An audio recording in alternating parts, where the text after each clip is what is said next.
우리에게 주신 하나님의 말씀은 고린도전서 13장 1절부터 13절까지 말씀입니다. 고린도전서 13장 1절부터 13절까지 말씀, 신약성경 279면에 있습니다. 고린도전서 13장 1절부터 13절까지 말씀 교독하도록 하겠습니다. 제가 먼저 읽겠습니다. 내가 사람의 방언과 천사의 말을 할지라도 사랑이 없으면 소리나는 구리와 울리는 꽹과리가 되고, 내가 예언하는 능력이 있어 모든 비밀과 모든 지식을 알고 또 산을 옮길 만한 모든 믿음이 있을지라도 사랑이 없으면 내가 아무것도 아니요. 내가 내게 있는 모든 것으로 구제하고 또 내 몸을 불사르게 내줄지라도 사랑이 없으면 내게 아무 유익이 없느니라. 사랑은 오래 참고 사랑은 온유하며 시기하지 아니하며 사랑은 자랑하지 아니하며 교만하지 아니하며 무례히 행하지 아니하며 자기의 유익을 구하지 아니하며 성내지 아니하며 악한 것을 생각하지 아니하며 불의를 기뻐하지 아니하며 진리와 함께 기뻐하고 모든 것을 참으며 모든 것을 믿으며 모든 것을 바라며 모든 것을 견디느니라. 사랑은 언제까지나 떨어지지 아니하되 예언도 패하고 방언도 그치고 지식도 패하리라. 우리는 부분적으로 알고 부분적으로 예언하니 온전한 것이 올 때에는 부분적으로 하던 것이 패하리라. 내가 어렸을 때에는 말하는 것이 어린아이와 같고 깨닫는 것이 어린아이와 같고 생각하는 것이 어린아이와 같다가 장성한 사람이 되어서는 어린아이의 일을 버렸노라. 우리가 지금은 얼굴로 본 것 같이 희미하나 그때에는 얼굴과 얼굴을 대하여 볼 것이요 지금은 내가 부분적으로 아나 그때에는 주께서 나를 아신 것 같이 내가 온전히 알리라. 함께 읽겠습니다. 그런즉 믿음, 소망, 사랑 이 세 가지는 항상 있을 것인데 그 중에 제일은 사랑이라. 아멘. 자, 귀한 믿음의 지체들 바라보면서 인사하시겠습니다. 주님의 사랑으로 사랑하고 축복합니다. 네, 한 번 더 인사하시겠습니다. 진짜입니다. 네, 진짜 사랑하고 축복하십니까? 네, 귀한 믿음의 지체들과 함께 이 주일에, 이 좋은 주일에 하나님 앞에 예배 드릴 수 있음이 얼마나 감사한지요. 그렇죠? 건강 주시고 호흡 주시고 하나님 앞에 예배 드릴 수 있도록 우리를 이 자리로 이끌어 주신 하나님께 감사와 영광의 박수 올려드리겠습니다.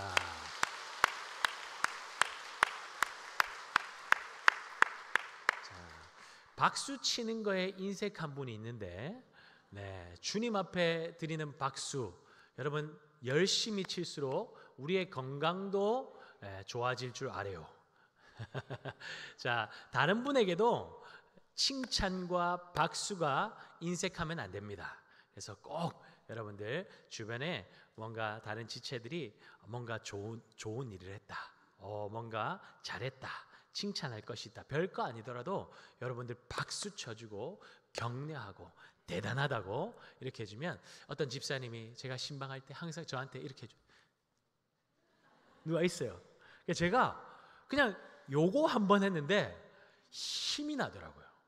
이거 별거 아니잖아요. 여러분 어려워요? 이 손가락 올리는 거 어렵습니까? 안 어렵잖아요. 여러분 옆에 분들 한번 보고 이렇게 할까요? 아무 말 안 해도 돼요. 그냥 이렇게 안 해도 되고 그냥 한 번만 해주세요. 자, 옆에 분들, 네, 또 흔드는 게 관건입니다. 흔드는 게, 흔들 때, 네, 아마 힘이 되죠. 네, 그래서 식당 가서도 여러분 안에 배식하고 설거지하는 분들 있죠? 한번 해주세요. 별거 아니잖아요.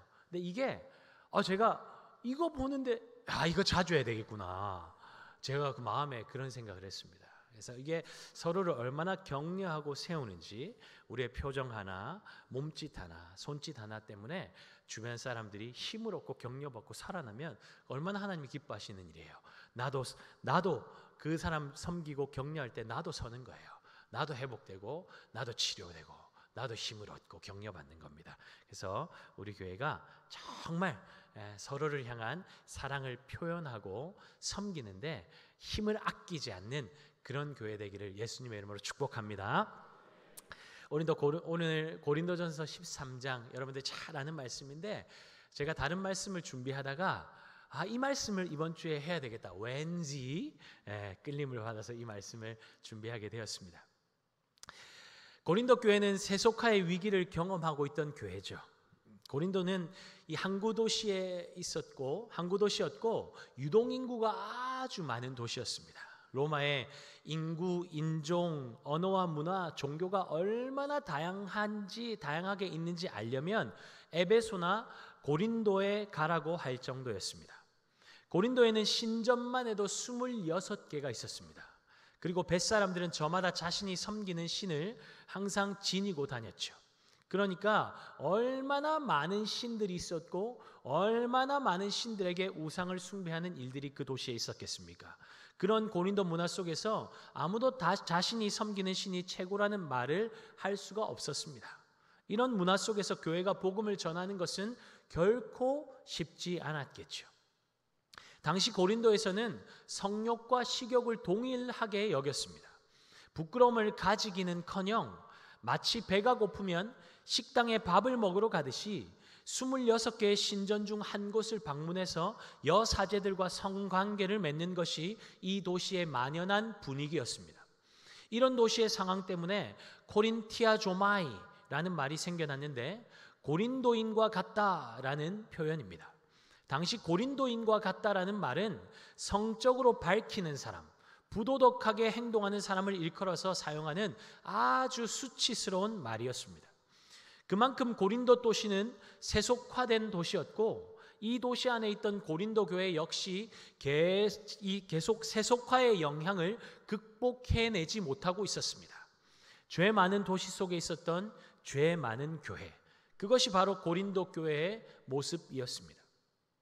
고린도 교회는 분쟁하고 있었습니다.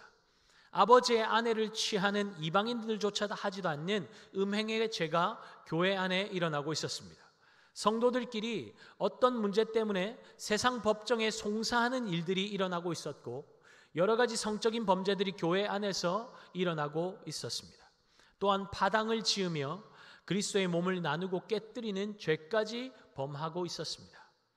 교회가 이 지경에 이르렀는데도 그 성도들은 마음에 통한이 여기거나 가슴 아파하지 않습니다. 오로지 그들의 관심은 자기 자랑에 있었습니다. 누가 더 큰 은사를 받았냐?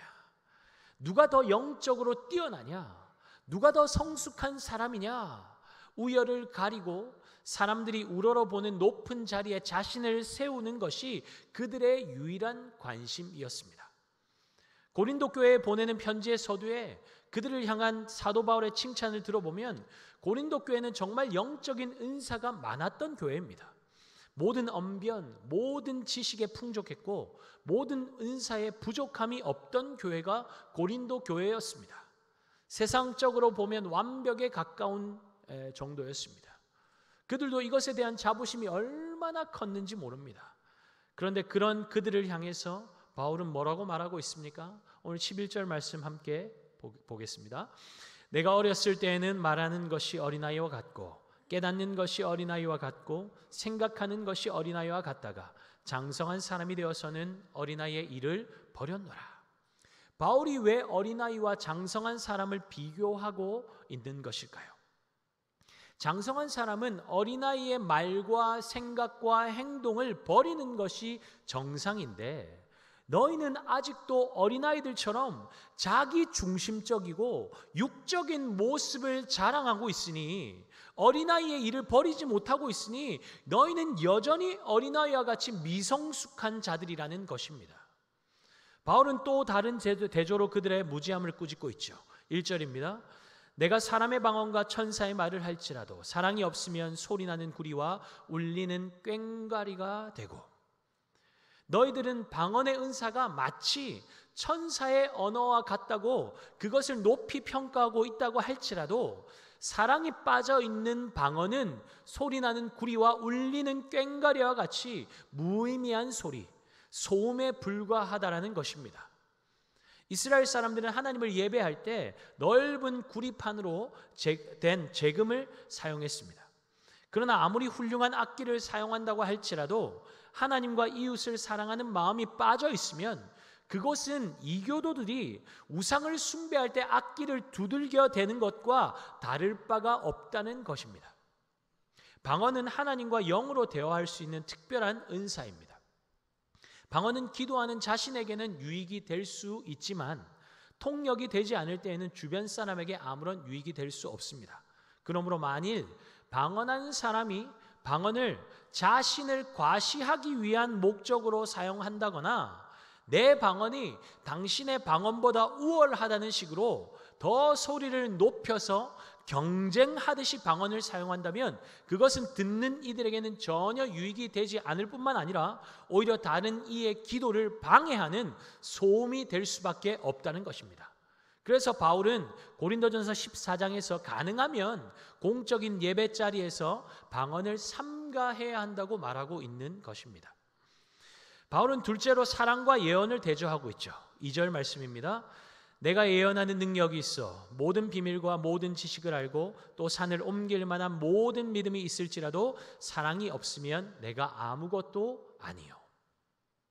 예언은 하나님의 감추어진 뜻과 목적에 대한 비밀스러운 진리들을 이해하도록 해주는 계시 은사들 가운데 하나입니다. 우리 주변에도 이런 은사를 가진 사람이 있을 수 있습니다. 예언의 은사가 사랑 안에서 잘 활용되면 영혼을 올바른 길로 인도하고 주님 앞에 건강하게 세우고 격려하는 아름다운 일이 될 수 있지만 사랑이 결여된 예언은 영혼을 주님께로 인도하는 것이 아니라 자신을 주목하게 만들고 자신을 주님처럼 따르게 만드는 영혼을 조종하는 도구로 사용될 수 있습니다. 이단이 그냥 이단이 아니죠. 모든 사이비 이단들도 예수님을 이야기합니다. 그런데 끝에 가보면 예수님은 빠져있고 교주만 남아있고 교주만 바라보게 하고 교주만 붙들게 만드는 것이 이단이죠. 다를 이 끝단, 끝이 다른 것이 바로 이단입니다. 예수로 시작하지만 끝은 교주만 남아있는 것이 이단입니다.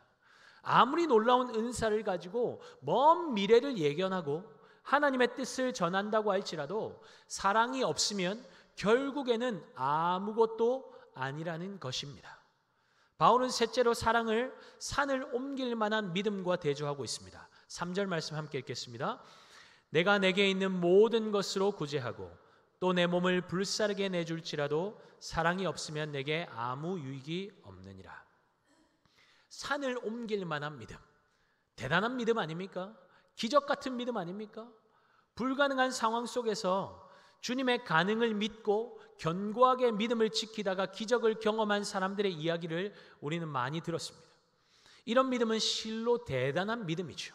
그런데 이 믿음이 자기 과시용으로 자기를 드러내기 위해서 쓰인다면 사람들이 기적의 주인공이신 주님을 바라보게 만드는 것이 아니라 자신을 높이고 자신을 주목하게 만든다면 그것은 아무런 유익이 되지 않을 뿐만 아니라 다른 이까지 위험에 빠뜨릴 수 있다는 것입니다.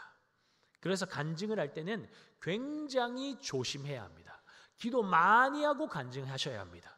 간증은 하나님이 내 삶 가운데 행하신 일을 있는 그대로 증거하는 것이지 내가 어려웠던 시간을 내가 어떻게 뚫고 나왔는지 어떻게 성공의 자리에 이르게 되었는지 자신을 드러내는 시간이 아닙니다.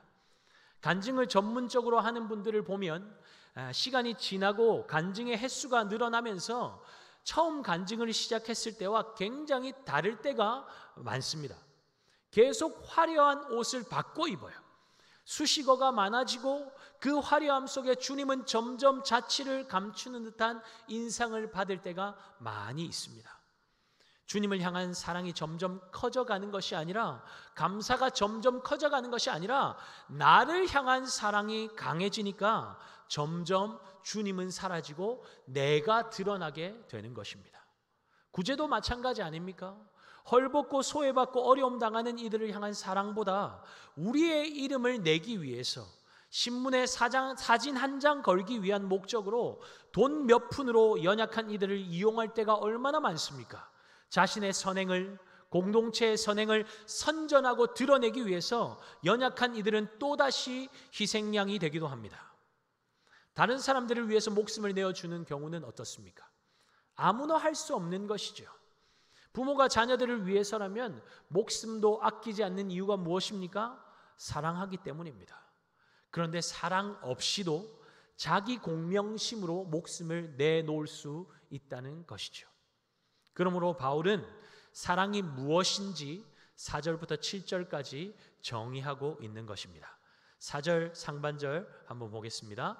사랑은 오래 참고 사랑은 온유하며. 사랑은 오래 참는 것입니다. 사랑은 오래 참는 것입니다. 한 번 참고 참을 만큼 참았다가 아닙니다.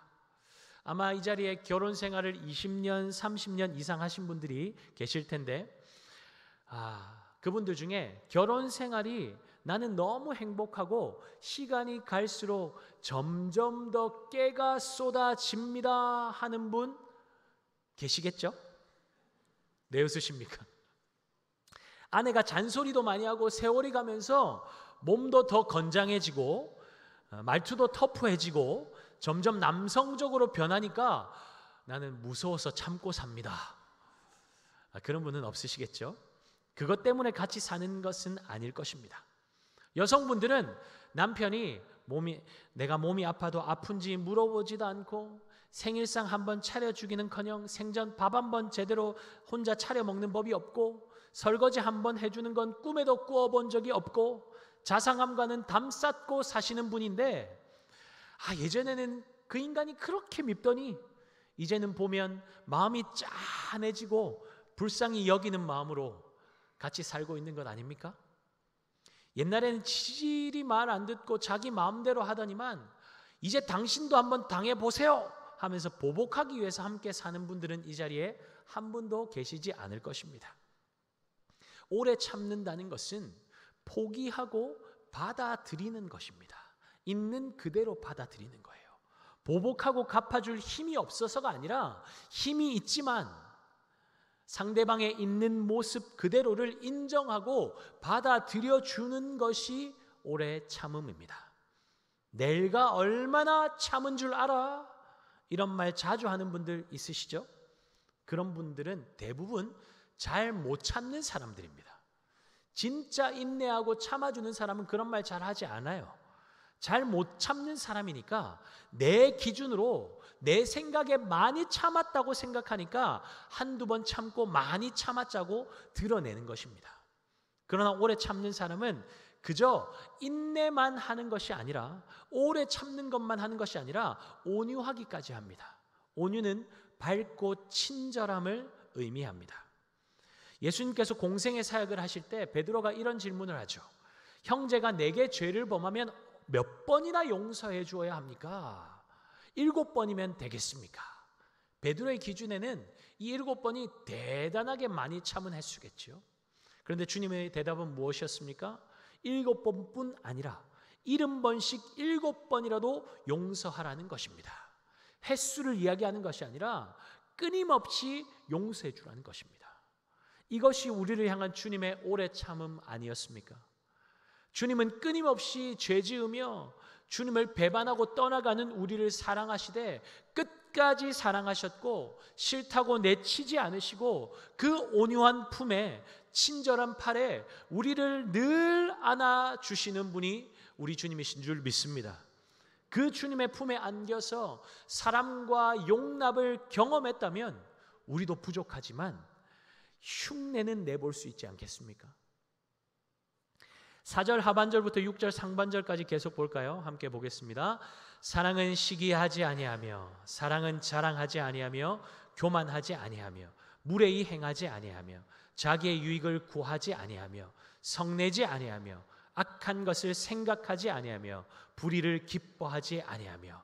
바울이 왜 계속 사랑이 아니하며 사랑은 이런 것이 아니라고 그런 것들에 대해서 말하고 있는 것일까요? 고린도 교회가 그러했다는 것입니다. 사랑은 시기하지 않는 것인데 너희들은 시기하고 있다는 것이죠. 여러분, 시기가 뭡니까? 사람은 사랑의 대상인데 경쟁의 대상으로 삼는 것이 시기 아닙니까? 하나님께서 고린도 교회 각 사람에게 다양한 은사를 주셨는데 그들은 그 은사들로 주님의 몸된 교회를 섬기고 그 몸을 건강하게 세우는 데 사용한 것이 아니라 네 은사가 크냐 내 은사가 크냐를 따지면서 서로를 경쟁의 대상으로 삼고 있었습니다. 어떤 이는 나는 다른 사람보다 더 크고 더 좋은 은사를 받았다며 자랑하며 우월의식을 가지고 있었고, 또 다른 이는 다른 사람보다 약하고 덜 좋은 은사를 받았다며 열등의식을 가지게 되어서 주님의 몸이 갈등하면서 나누어지는 상황까지 가게 된 것입니다. 자랑과 교만은 무엇입니까? 자랑과 교만은 다른 사람들로부터 칭찬받고 높임받기 위해서 자신이 가진 것들보다 더 과장하고 실제 자기 자신보다 더 실제 자기가 있어야 할 자리보다 더 높은 자리에 올리는 것이 자랑과 교만입니다. 자랑하는 사람들 중에 많은 사람들은 주로 자신의 열등감을 감추기 위해서 더욱더 과장하는 경우가 많습니다.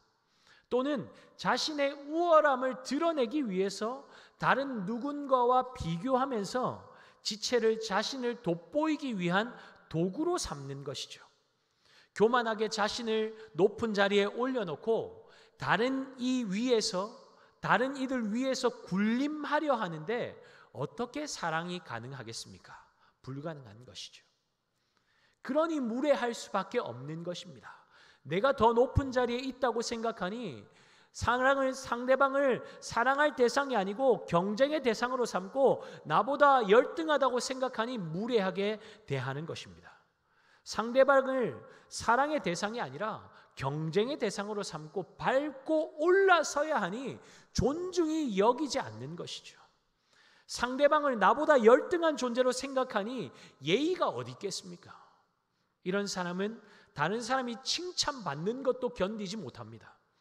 저 사람보다 항상 내가 돋보여야 하니까 어쨌든 그 사람이 칭찬받을 만한 일이 있으면 어떻게든 흠집을 내고 끌어내려서 내가 돋보이게 만들고, 내가 그 사람을 지도해주고, 내가 그 사람을 가르쳐줬고, 내가 그 사람을 교회에 인도했다고 그렇게 오히려 나를 더 돋보이게 만들고 그 사람의 공을 내가 가로채버리는 것이죠. 나에게 돌리는 것이죠. 모든 것이 자기 중심적이니까 무례할 수밖에 없고 다른 사람이 받아야 할 존경이나 영예를 가로채고 자기의 유익만 구하는 것입니다. 여러분, 이것이 악한 것을 생각하는 불의입니다. 자기만 생각하는 것이 악한 생각이며 불의라는 것입니다. 사랑은 성내지 않는다고 했는데 성내다는 단어의 원어적인 의미는 스스로를 제어하지 못하고 격분하여서 화를 내는 것을 뜻합니다. 이 단어에서 파록시즘이라는 영어 단어가 파생되었는데 이 파록시즘은 발작, 감정의 폭발을 뜻합니다. 여러분, 왜 화가 납니까? 왜 화가 나는지 여러분 한번 생각해 보십시오. 왜 화가 날까요? 내 뜻대로 되지 않으니까 화가 나는 것입니다. 내가 아는 것도 많고 경험도 많고 지식도 많은데 내 말을 안 들어주거든요. 내가 원한 대로 그림이 그려지지 않거든요. 다 내 말에 귀를 기울이고 따라줘야 하는데 듣지 않으니까, 내 말을 듣지 않으니까 감정이 폭발하는 것입니다. 감정이 폭발하면 어떻게 됩니까?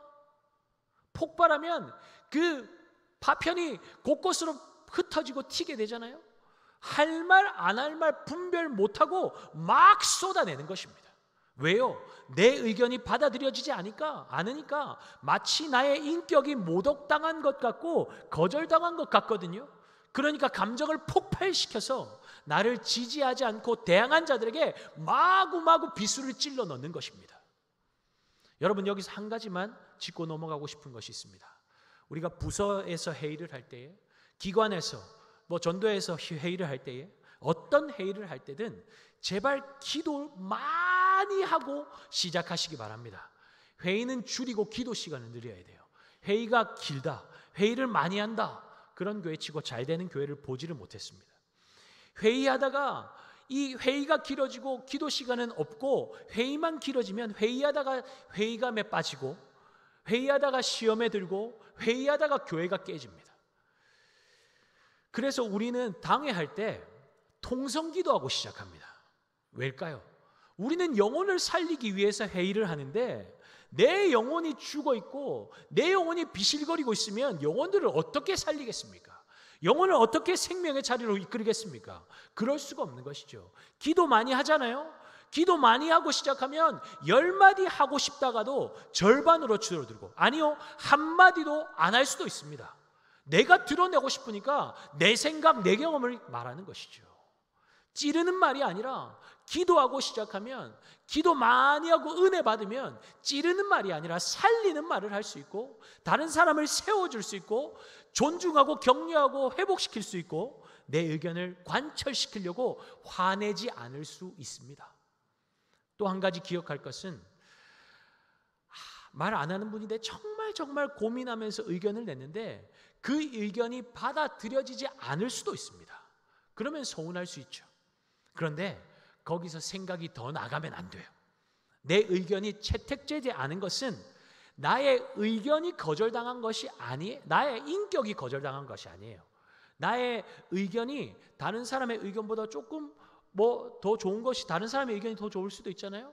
그래서 다른 사람들의 의견이 내 의견보다 더 좋아서 그게 채택되었을 때 내 인격이 거절당했다고 생각하면 감정 폭발 버튼이 딱 눌러지는 거예요. 그러면 본질이 아닌 것 가지고 성내고 싸우고 공동체를 깨뜨리는 자리에 서게 되는 것입니다. 여러분 보십시오. 지금까지 나열했던 사랑이 아닌 것들의 중심에는 누가 있습니까? 예수님이 계세요? 안 계시죠. 철저히 나만 존재합니다.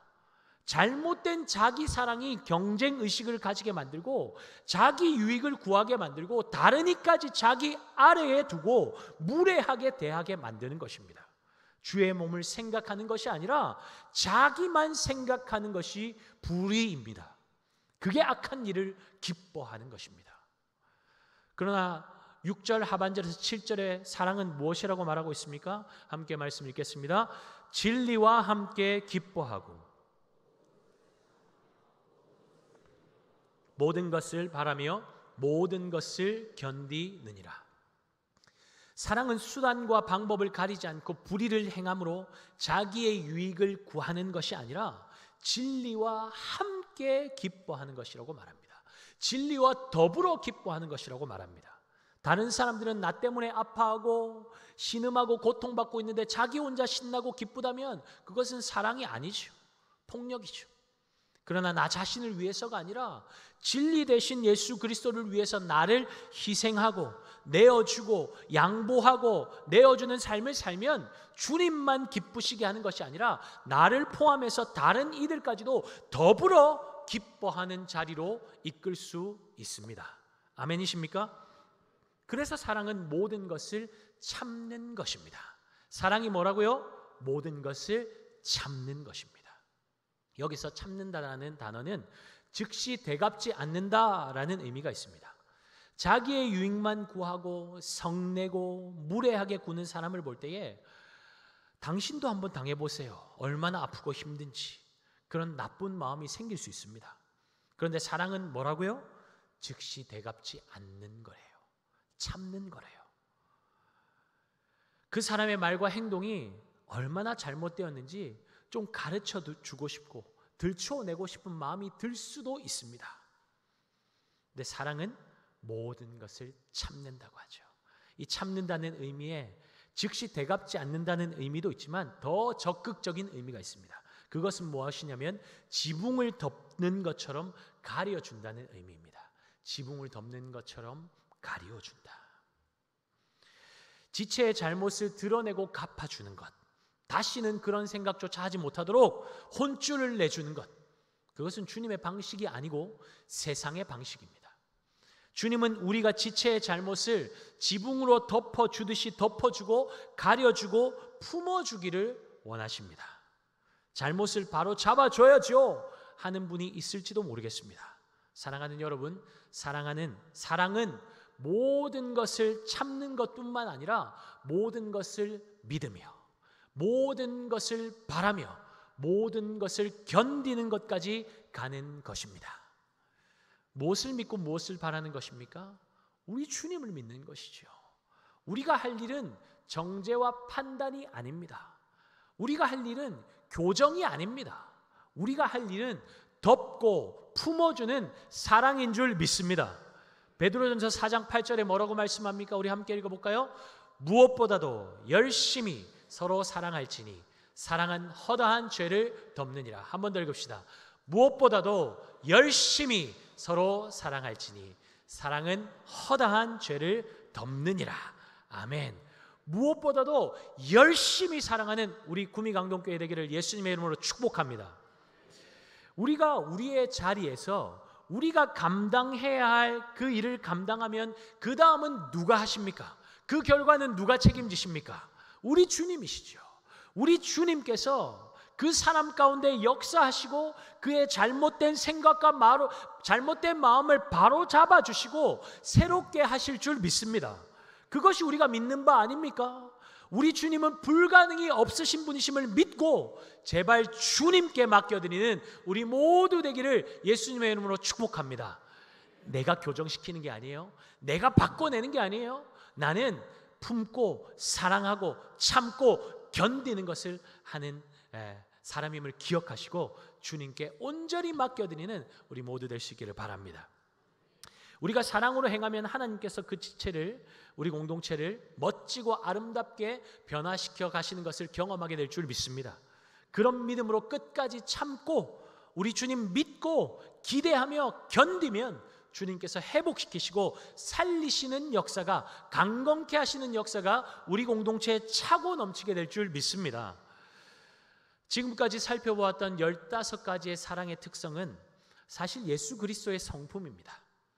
우리가 어찌 예수 그리스도의 성품을 쫓아갈 수 있겠습니까? 그럼에도 불구하고 바울이 고린도 교회를 향해서 주님의 15가지 성품을 제시하는 이유가 무엇이겠습니까? 누가 그리스도 앞에서 영적이라고 자랑할 수 있겠는가? 누가 주님 앞에서 나는 성숙한 사람이라고 의시될 수 있겠냐는 것이죠. 그럼에도 누가 영적인 사람인지, 누가 성숙한 사람인지 알고 싶냐? 그리스도 안에 장성한 사람, 영적인 사람은 그의 삶에 예수 그리스도를 닮은 흔적을 가진 사람이다. 바울은 말하고 싶은 것입니다. 어떤 사람이 영적인 사람이라고요? 어떤 사람이 성숙한 사람이라고요? 그의 삶에 예수 그리스도를 닮은 흔적을 가진 사람이라는 것입니다. 사랑하는 여러분, 주님의 말씀에 순종해서 나를 힘들고 어렵게 하는 지체를 사랑하다가 손해보고 배신당하고 아픔을 경험한 분들이 있을 것입니다. 적은 능력이지만 끝까지 인내하며 사랑하려고 애쓰다가 오해받고 무시당한 분들도 있을 것입니다. 여러분 기억하십시오. 영적인 사람은, 성숙한 사람은 대단한 은사, 대단한 지식, 대단한 재주, 대단한 경험을 가진 사람이 아닙니다. 주님 말씀에 순종하여서 고슴도치 같은 사람이지만 그를 사랑으로 품고 또 품다가 찔려서 아픔의 상처가 남겨지고 가슴에 멍이 들고 얼굴에 눈물 자국이 찍혀 있는 그 사람, 예수 그리스도의 흔적을 가진 그 사람이 정말로 주님이 기뻐하시는 사람이며 주님이 원하시는 교회의 모습인 줄 믿습니다. 사랑하는 구미 강동교회 성도 여러분, 주님이 원하시는 교회는 사랑이 넘치는 교회입니다. 주님이 원하시는 교회의 모습은 사랑이 넘치는 교회입니다. 주님 사랑 때문에 감격하고 주님 사랑 때문에 울고 웃고 주님 사랑 때문에 나도 그 사랑을 살아내기를 꿈꾸며 달려가는 교회, 그런 교회가 우리 구미 강동교회 될 수 있기를 예수 그리스도의 이름으로 축복합니다. 아멘.